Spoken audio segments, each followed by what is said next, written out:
Target for this year, as far as fiscal deficit is concerned, is to bring it down to 4.3%. This is grant. Grant and loan, what is the difference? Loan, you will have to give it back. Grant means it is almost like keep it. At least the idea will be that export, import for everything, covering everything, one single platform. In our country, the problem is that industries and factories end up paying huge amounts of electricity just so that electricity can be sold to consumers, individual customers, at a lesser rate. 8 lakh crore being spent and not a single asset of value being constructed in any of the rural area in our country. Loan after loan will only make us further indebted and make our back bend even further. Hello everyone, welcome to PWOnlyIAS English YouTube channel. My name is Nikhil Ram and I am here to basically decode the budget and give you in a very simple, understandable format. Now in this session, basically, let me point it out to you. This will help you understand why some decisions are good, why some decisions are bad, where we need improvement. That entire gamut we are going to cover up over here. So without any further delay, taking you to the first and the most important point, budget context and macro framework. This was the ninth consecutive union budget presented by the finance minister. First such instance in India's history. Even in the world also, I don't think any other example is there like this. Target for this year, as far as fiscal deficit is concerned, is to bring it down to 4.3%. This is a wonderful initiative for the simple reason that when you lower the fiscal deficit, the biggest advantage is you will be in a position to actually keep your inflation under control. Because government will be spending money only on those things which were a genuine requirement is there. In addition to this, in the economic survey also, the decision was taken that more than fiscal deficit, we will be switching to debt to GDP ratio to actually know the health of the government. Because this is a far better indicator.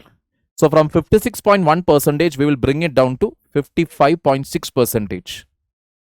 In other words, debt of the Indian government will be only 55.6% of the GDP.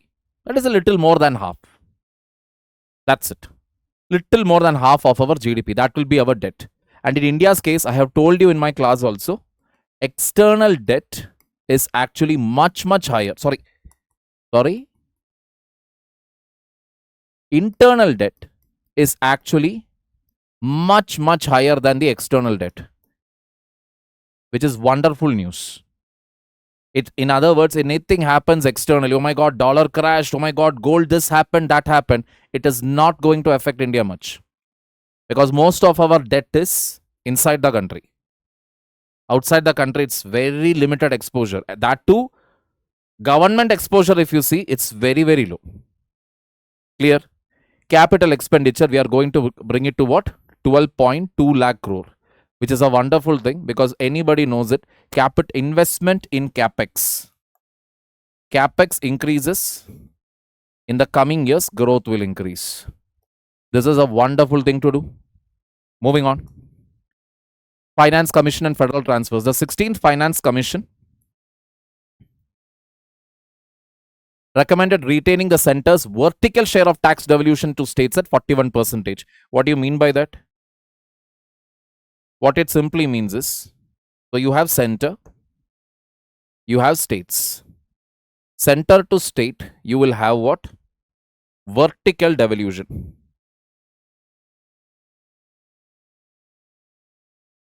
What percentage of money will go to the states? So, if 100 rupees is being taken by the out of all the 100 rupees collected, states will get 41 rupees. Center will get 59 rupees. Within this 41 rupees again, all the states are not given. Distribution is not equal. There are certain criteria for it. 16th Finance Commission criteria we'll have to see. But the interesting departure that has happened here compared to 15th Finance Commission, how is 16th Finance Commission different? Well, the answer is here. The horizontal devolution formula has been revised, increasing the tax devolution share for Tamil Nadu, Kerala, Andhra Pradesh, Telangana, and Karnataka.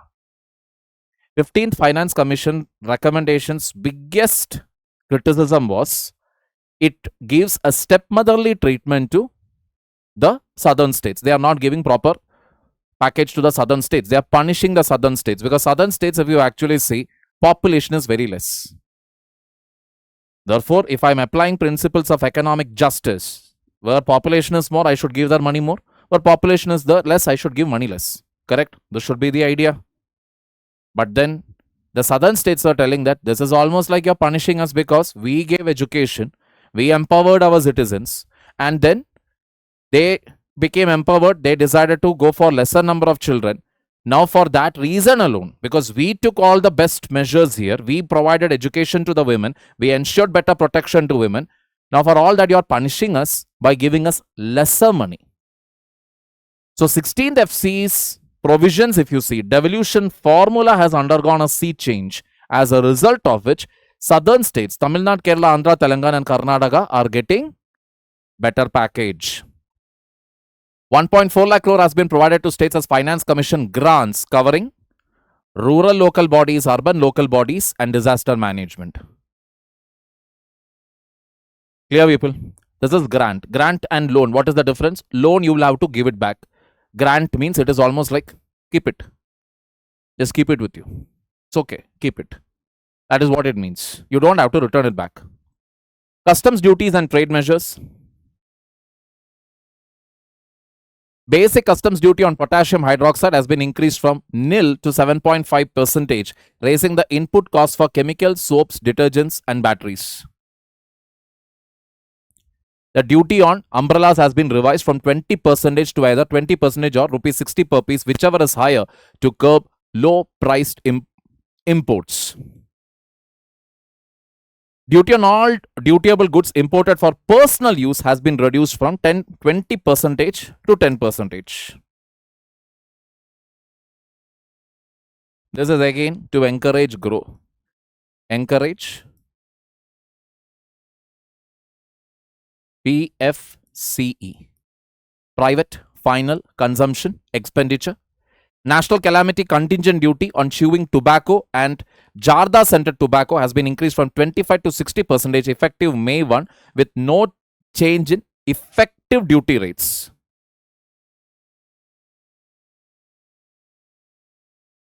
%25 to 60%. Like more than double of it has increased. But then, yes, this will only lead to what? More smuggling. Got the point here. Basic customs duty on sodium antimonate used in solar glass manufacturing has been reduced from 7.5 to 0.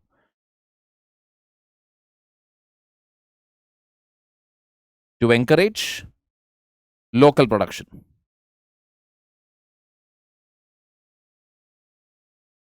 Specified capital goods for lithium-ion battery cell manufacturing and components for nuclear power projects have been exempted from basic customs duty.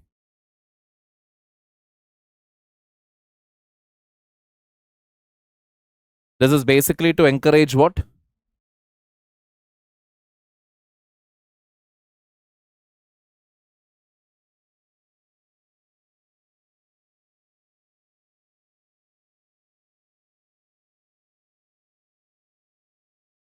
Non-fossil energy sources. Export promotion and customs reforms. The duty-free import limit for seafood processing inputs has been increased from 1 to 3% of the free on-board value of the previous year's exports turnover. How much did you export previous year? Based on that, you will get a duty relief. Awareness for that you keep it. Not that it is so important. Export time limit under the advance authorization scheme has been extended from 6 months to 1 year for leather, textile garments, footwear and leather products. That is basically from 6 months to 1 year when you get that advanced authorization, gives an ample amount of time for the exporters to plan and prepare. Again, this becomes very, very important in the context of whatever FTAs we have signed. A one-time concessional duty has been allowed for special economic zone units to sell a prescribed proportion in the domestic tariff area with safeguards for domestic units.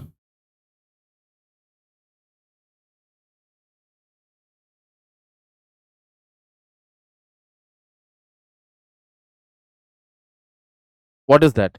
Special economic zones generally, they are basically zones were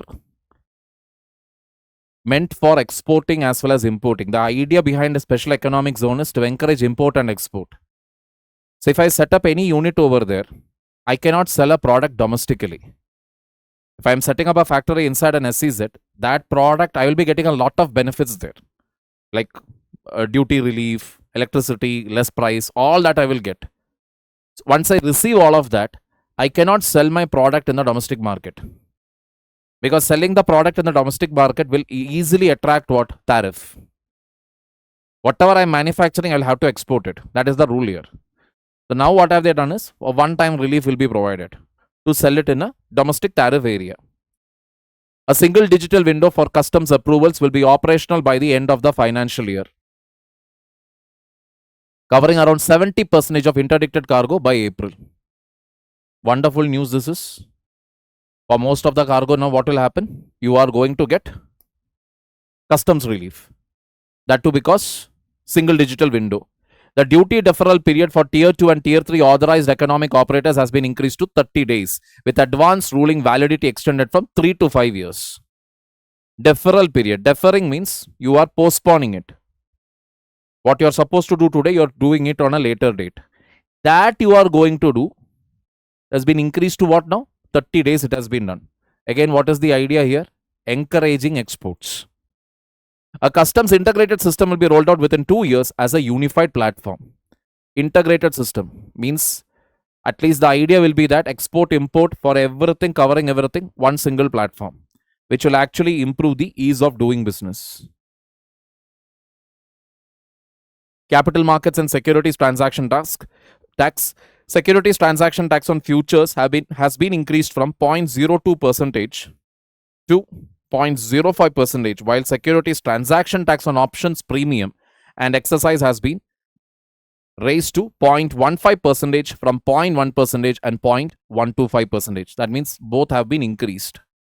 For one Nifty futures lot of 25,000, STT rises from 325 to 812, adding 487 per trade, translating to 4,800 for 10 trades, 12,000 for 25 trades, and 24,000 for 50 trades per month. This is largely happening because the number of domestic investors is rapidly rising. That is the reason why they have government with this level of confidence is going ahead for taxing them. For a Nifty options contract with a 100 premium, STT increases from 0.1 to 0.15, adding 0.5 for 10 trades, 1.25 for 25, and 2.5 for 50 trades. The Nifty 50 declined 1.96% and the BSE Sensex declined 1.88%, with the Nifty PSU Bank Index falling by over 5%. That means the impact of the budget over the market, Nifty, Sensex, etc. was negative, almost taking a 2% drop. Buyback taxation and foreign investment. Share buybacks will be treated as capital gains, taxed at 20% for short term and 12.5% for long term. Buyback of shares is considered as a capital gain. Buying back shares means, let us say I have bought shares of Ambani, Reliance. Ambani decides to buy back the shares from me. So obviously when it is Ambani buys it from me, he will be paying me a higher price. Based on whether it is a short term or long term, it will be treated as what? Capital gains tax. The investment limit for an individual person resident outside India under the portfolio investment scheme has been raised from 5% to 10%, with the overall limit increased from 10% to 24%. Through portfolio investment, if some individual wants to make an investment, the limits have been increased. What is the background for that? FII decline. FII has been declining throughout, like since last year, this trend is happening. A 100 crore incentive has been introduced for single municipal bond issuances exceeding 1,000 crore alongside proposals for corporate bond indices and total return swaps.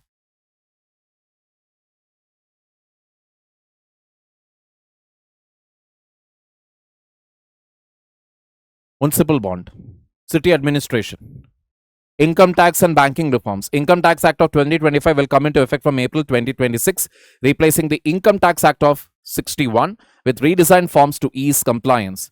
A high-level committee on banking for Vikasit Bharat will review the financial sector, while Power Finance Corporation and Rural Electrification Corporation will be restructured to improve scale and efficiency. As I have said it in my last class, the subsidization part is what is being talked about here.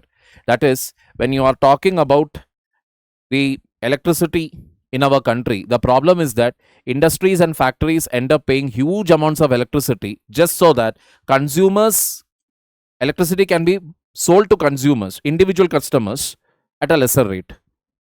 In most of the countries, if you actually see, it is always the ulta. Industries, factories, goods train, large scale factories, etc., which actually employs higher people, which contributes to the economy, there the electricity prices are low.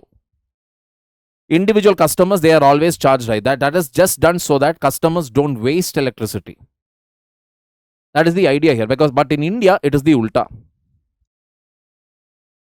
Labor and rural employment. The Union Labour Ministry allocation for 2026-27 is 32,666.31 crore, marginally higher than 32,646.19 crore in the previous budget, including 20,082.7 crore for the Pradhan Mantri Vikasit Bharat Rozgar Yojana. Slight increase is there. But the main highlight here is total allocation for rural employment is standing at 1,25,692.31 crore, where 95,692.31 crore will go into the new Vikasit Bharat Guarantee for Rozgar and Ajivika Mission, otherwise known as G. Ram. Clear? Along with this, you also have a 30,000 crore for MG Narega. That means both the schemes. That means in a single go, they are not going to put an end to Narega. Instead, slowly, they will merge it to this, and Narega will be shut off completely. There are about 8.65 crore active job card holders, and providing 125 days of work under G Ramji. Under Narega, it was 100. Under G Ramji, it is 125. Would require 3,83,844 crore in total expenditure, with the center share at about 2.3 lakh crore and under a 60-40 cost sharing ratio. One of the main differences between Narega and G Ramji was that, or is that, MG Narega, the entire expense was taken up by the center. Number two, what are they doing with that money? No accountability. No rural infrastructure, whether they built anything, whether they stopped any flood, nothing. What about the money that was being spent? Well, 8 lakh crore. 8 lakh crore being spent and not a single asset of value being constructed in any of the rural area in our country. It wouldn't be an exaggeration if somebody said that it is criminal wastage. So how is G Ramji different from that? Well, whatever money is being spent now, center and state together will have to take the responsibility of it. Beyond what center spends, if still there is a demand for more rural jobs, state will have to fund it. And whatever they construct, whatever they make, that will have to be digitally enrolled or added in the data, like in a portfolio. You have to maintain it. Digital rural infrastructure stack. What have you constructed? Where have you constructed it? The photograph, the latitude, the longitude, the entire thing. That means G Ramji has provisions within it to ensure accountability. Agriculture and allied sectors. Agriculture allocation has increased by 2.6%, adding 3,000 crore, with the ministry allocated 1.3 lakh crore in 2026-27. Compared to budget estimates of 1.27 lakh crore and revised estimates of 1.23 lakh. You need not worry about this budget estimates, but what is the main thing is it has increased by 2.6%. Fertilizer allocation starts at 1.7 lakh crore, up about 8.5%. Even that has increased. Kisan Samman Nidhi remains at 63,500. But this is truly a facepalm moment. Agriculture, research and education allocation declined 4.8 percentage. Absolute values you need not worry about. What we really need is this value here. Clear? Taking it further forward. 350 crore has been allocated for high value crops including coconut, cashew, cocoa and sandalwood, with India being the world's largest coconut producer, supporting about 30 million livelihoods. 150 crore has been allocated for Bharat Vistar, an artificial intelligence based farm advisory system. Good news actually. Trying to bring technology into farming. But at the same time, when you look at it, R&D funding has been reduced. Almost like a paradox. Health, Biopharma and AYUSH. Health Ministry allocation is 1.05 lakh crore for 2026-27, over 6% higher year on year and about 9% above revised estimates, with Ayushman Bharat Pradhan Mantri Jan Arogya Yojana receiving 9,500 crore. Basic customs duty has been fully exempted on 17 cancer-related drugs, and 7 additional rare diseases have been added for import duty exemption. Rare diseases means these are not what you hear usually. Most of the rare diseases are actually associated with genetic disorders.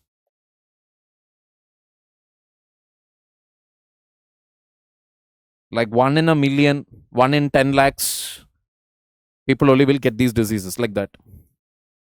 100 crore has been allocated for allied healthcare training, with 1.5 lakh caregivers to be trained. The Biopharma Shakti initiative has an outlay of 10,000 crore over 5 years, including 3 new National Institutes of Pharmaceutical Education and Research, upgrades of 7 existing institutions, creation of over 1,000 clinical trial sites, and strengthening of the Central Drug Standard Control Organization. Very, very important, considering the fact that last year only, drinking spurious cough syrups, children had to die because of the presence of which chemical? Which chemical it is? Why is it so easily available? Where else it is used? Question for you. Please put it up in the comment section. 2 national mental health institutes will be set up in Ranchi and Tezpur. A new National Institute of Mental Health and Neurosciences will be established in North India, and the Ayush Ministry allocations has increased to 4,408.93 crore from 3,671.82 crore, with 3 new All India Institutes of Ayurveda proposed. So mental health and Ayurveda getting an increased share. Very good.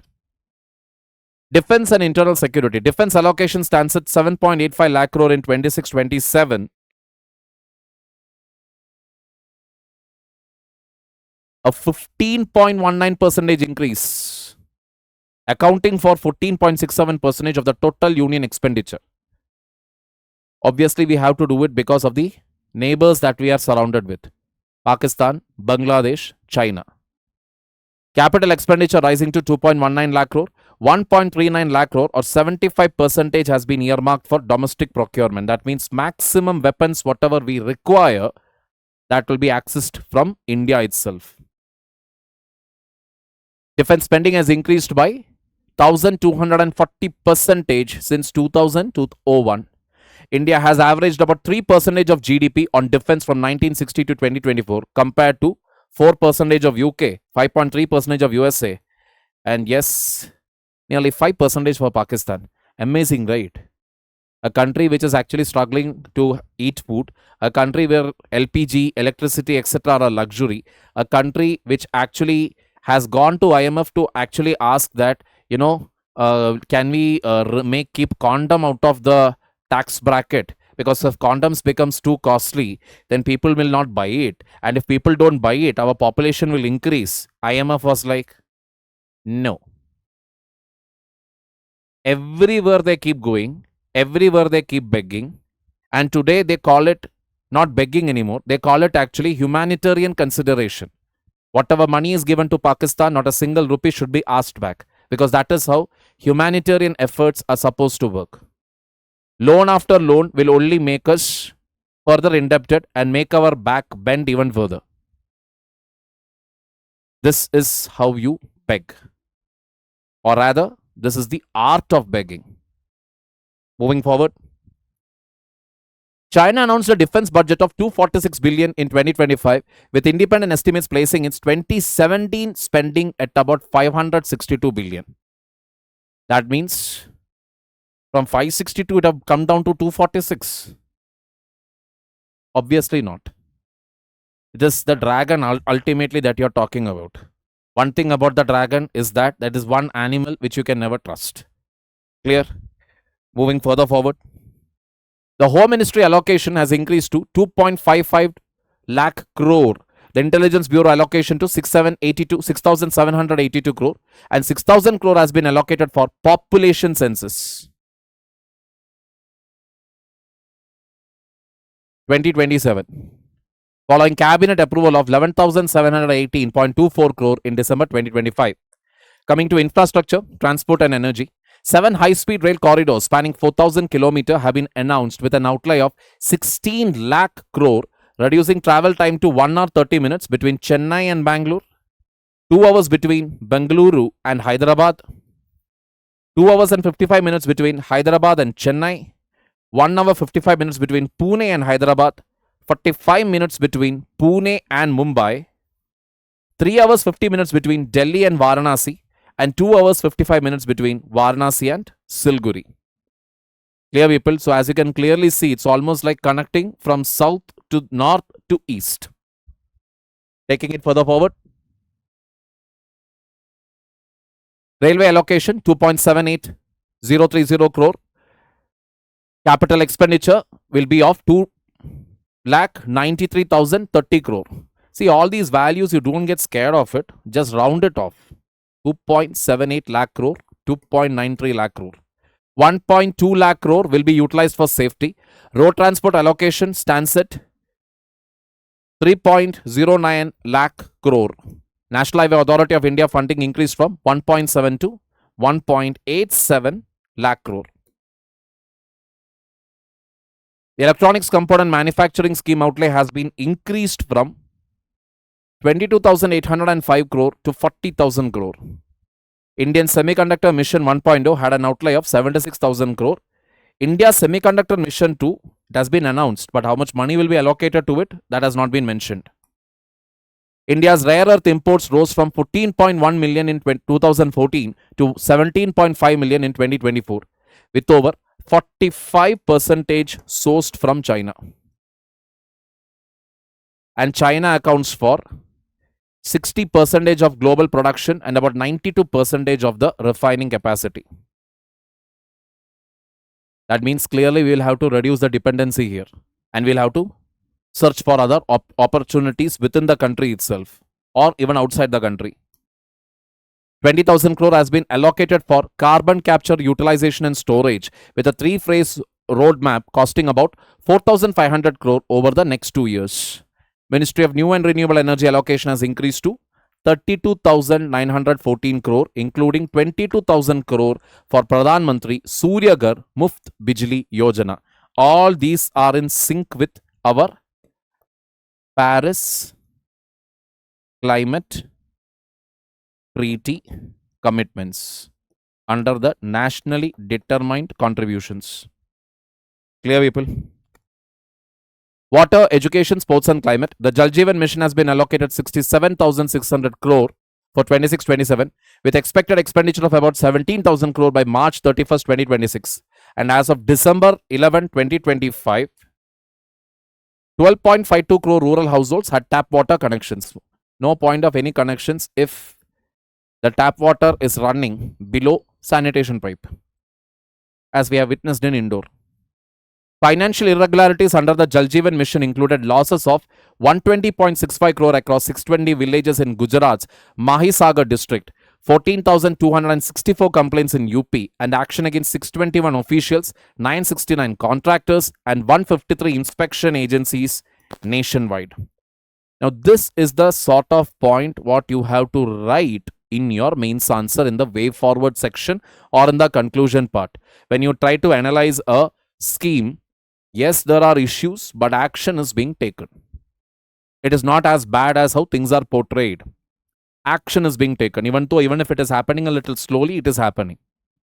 Not the point here. This These are the things that you should write in your mains answer. Moving on. Finally, a real happy news. Education allocation has increased to about 1.39 lakh crore. 5 university townships. Industrial townships, etc., we would have heard, but this is university townships. Girls' hostels in each district for science, technology, engineering, and mathematics education. High time. Science, technology, engineering, mathematics. That means we are talking about STEM. Atal Tinkering Lab funding has been raised from 500 crore to 3,200 crore, a 6-time increase. Samagra Shiksha up by 4,100 crore. Kendriya Vidyalaya Sankatan up by 600 crore. PM Poshan up about 2,150 crore. Tax collected at source on education abroad has been reduced from 5% to 2%. Why? So that foreign education abroad will become not very cheap, but slightly cheaper. The Youth Affairs and Sports Ministry allocation is 4,479.88 crore, including a first time 500 crore allocation for sports goods, manufacturing, and an increase in Sports Authority of India funding from 880 to 917.38 crore. Marginal increase it is. Tourism Ministry allocation is 2,438 crore with 15 archaeological sites to be developed as experiential cultural destinations and ecologically sustainable tourism trails across multiple regions, including trekking trails. And with that, we come to an end of the budget's most important provisions, which you will be needing for your answer writing. Clear, people? Awareness is actually needed, because once you know the overall trend of budget 2026, you will be able to understand budget 27. So even if you're going for 27 attempt, this becomes very important for you. God bless. Take care.